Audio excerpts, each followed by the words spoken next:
She told me she was leaving on the same morning I had saved a man's life. I came home still in my scrubs, still running on the particular exhaustion that only comes after 8 hours in a trauma bay, and found her in the kitchen with 2 boxes already packed and a speech she had clearly rehearsed. She said she needed someone who was actually present, someone who chose her. Then she picked up her boxes and walked out to a car I didn't recognize. What she didn't know was that the man whose life I had saved that morning was her father, and that he had been conscious long enough to hear everything. My name is Aaron Mercer. I'm 41 years old, emergency medicine physician at Riverside General, a level 1 trauma center that sees everything. Car accidents, industrial injuries, the cases that come through the doors at 2 in the morning and don't ask permission. I've been doing this for 13 years. I chose emergency medicine because I wanted to be there at the moment that mattered. Make a decision, act on it, and either it works or it doesn't. No ambiguity, no waiting. My father was a mechanic. My mother put herself through nursing school while cleaning houses 3 days a week. I grew up understanding that work was not something you discussed. You showed up. You did the job. You came home tired, and the tired meant something real. I met Diane at a hospital fundraiser in 2015. Pharmaceutical sales. Smart, polished, the kind of person who knew how to work a room without appearing to try. We married in 2017. 4 years that were genuinely good. Then 2 years of 2 people living parallel lives in the same house and calling it fine because neither of us had the energy to call it what it was. His name was Callum. He worked at her company's regional office, younger than me by 5 years. The signs were the ones that are always there in retrospect. The phone face down on tables, the new passwords after years of the same ones, the way she stopped being curious about my days even as she kept asking the surface questions. I noticed. I kept going to work because the work was there, and people needed it, and I didn't yet know what to do with what I was noticing. The night before everything changed, I was on a double shift. 30 hours. A multi-vehicle accident came in around midnight. 4 patients, 2 of them critical. The kind of night where you stop thinking about anything outside the bay because there is no outside the bay. Somewhere around 3 in the morning we had 20 quiet minutes and I went to the break room and called Diane. I don't know exactly why. Exhaustion makes you reach for things that feel like home. She answered on the 4th ring. Her voice was tight in a way I recognized immediately. Not the tightness of someone woken from sleep, but the tightness of someone who is somewhere they would rather not explain. I just wanted to hear your voice, I told her. She said she was tired, and we would talk tomorrow. She hung up before I finished saying goodnight. I stood in the break room with the dead phone in my hand, and the fluorescent light buzzing above me, and the smell of bad coffee coming from the machine in the corner. And I thought, that is the sound of something ending. The same feeling you develop after enough years in emergency medicine, the feeling that arrives before the monitors confirm what you already know. I finished the cold coffee and went back to the bay because there was nowhere else to go. The next morning, around 7:30, Frank Doyle came through my emergency department doors. The paramedics brought him in on a gurney. 63-year-old male, chest pain radiating to the left arm, diaphoretic, blood pressure dropping. Classic presentation. I took the case because I was the attending and because when I looked at his face on the gurney, something in my chest recognized him a half second before my brain caught up with it. "Frank," I said. His eyes found mine across the bay. He was scared in the way that strong, quiet men are scared. Not loudly, not with any performance, but completely. The kind of scared that goes all the way down. "You're going to be okay," I told him. "I've got you." I meant it the way I always mean it. Not as a promise I had the authority to make, but as a commitment to do everything in my power to make it true. We moved fast. The EKG confirmed ST elevation myocardial infarction, a significant heart attack, the kind that kills people who don't reach the right place in time. We activated the cath lab, got him stabilized, had him in the procedure room within 40 minutes of arrival. The interventional cardiologist who took over from me was Dr. Reeves, 55 years old, 17 years at Riverside General. He had hands like a sculptor and the particular affect of a man who had stopped being impressed by emergencies sometime around 2010 and had settled into a deep, permanent competence instead. He found me afterward in the hallway outside the cath lab. Clean, he said, which from Reeves meant everything had gone as well as it possibly could. Good catch, Aaron. That's what he always said. Not great work, not excellent response. Good catch.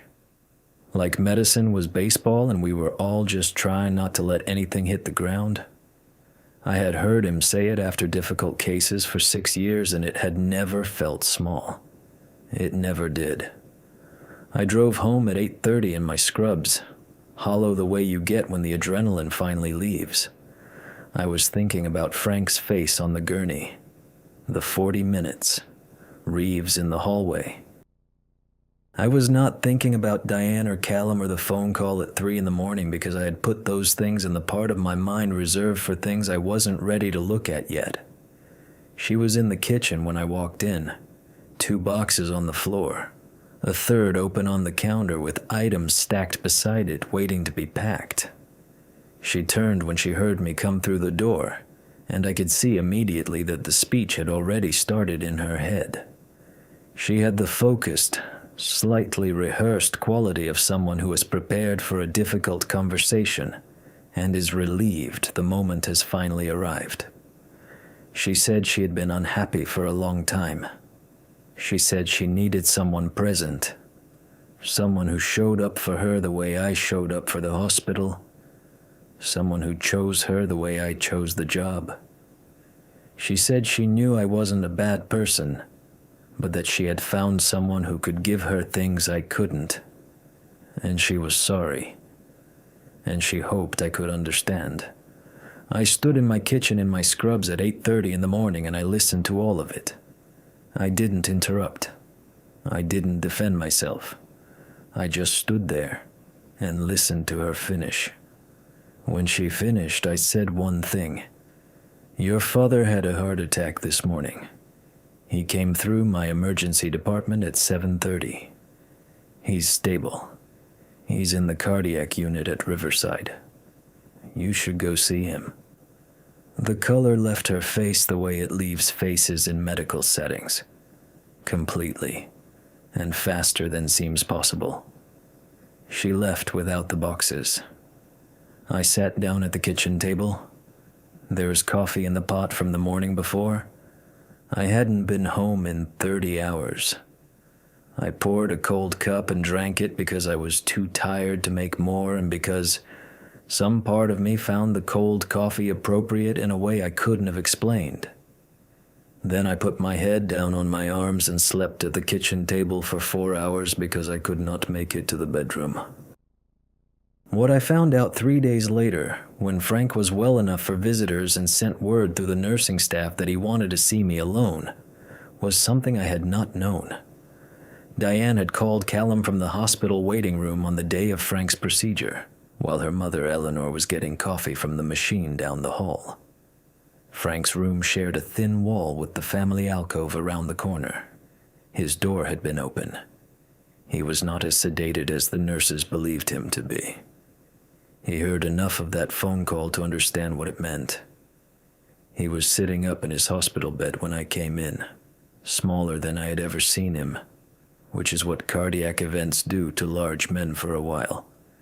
They subtract something from the physical presence, but his eyes were the same, steady and direct and not missing anything. Sit down, Aaron, he said. I sat in the chair beside his bed.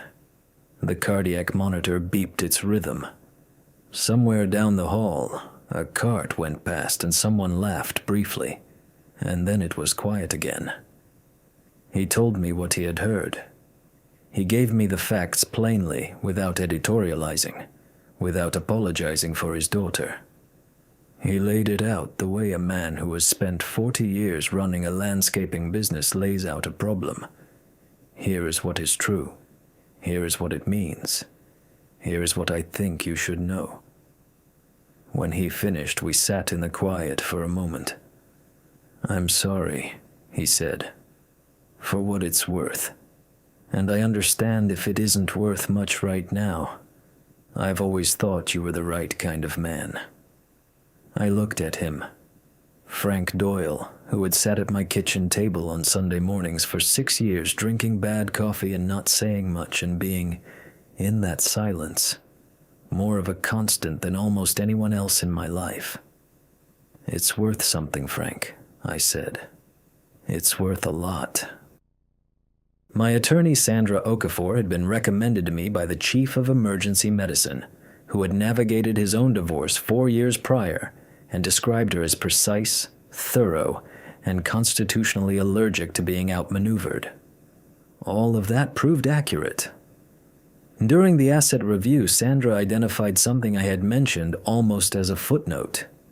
Early in my career, during my residency, I had co-developed a triage assessment protocol with a colleague, a scoring system for prioritizing trauma patients in high-volume situations. We had filed a patent on it almost as a formality, not anticipating much would come of it. A medical software company had licensed the protocol 4 years ago and incorporated it into their emergency department management system. The royalties were modest but consistent, and because the patent predated the marriage by 4 years, Sandra noted with the quiet satisfaction of someone who has found exactly what she was looking for, it existed entirely outside the marital estate. Diane's attorney reviewed the documentation carefully. There was not much he could do with what he found. The divorce was finalized in 8 months. Sandra was thorough, and the other side eventually ran out of angles to pursue. I saw Frank twice during those 8 months. Once at Riverside for a cardiology follow-up that I happened to be covering. Reeves reviewed his numbers and was satisfied, which from Reeves meant genuinely good. Once at a diner near the hospital where Frank had asked to meet, just the two of us. Eleanor didn't know about that meeting. We ordered coffee, bad coffee, the same kind he always drank at my kitchen table. We didn't talk about Diane. We talked about his business, whether the timing was right to add a second crew, what the overhead looked like. I told him what I thought. He listened completely, without interrupting, the way he always listened. Before we left, he picked up both checks. I started to object. "Let me do this," he said. "Just this one thing." I let him. It has been 16 months. Last week, a 7-year-old came in after a bicycle accident with internal bleeding. We got her to the OR in time. Afterward, in the break room, my second-year resident Taurus, sharp, stubborn, reminds me of myself at that age in ways that are occasionally inconvenient, looked at me across the room. "Good catch, Dr. Mercer," he said. I laughed. It was the first time I had laughed at work in longer than I could remember. It felt like the right sound for the moment. Someone asked me recently whether I regretted the marriage. The whole thing. All of it. I gave it the serious answer it deserved. "No," I said. "I regret the ending. I don't regret the years." Then I went back to work. Because that is what you do when you are the kind of person who shows up.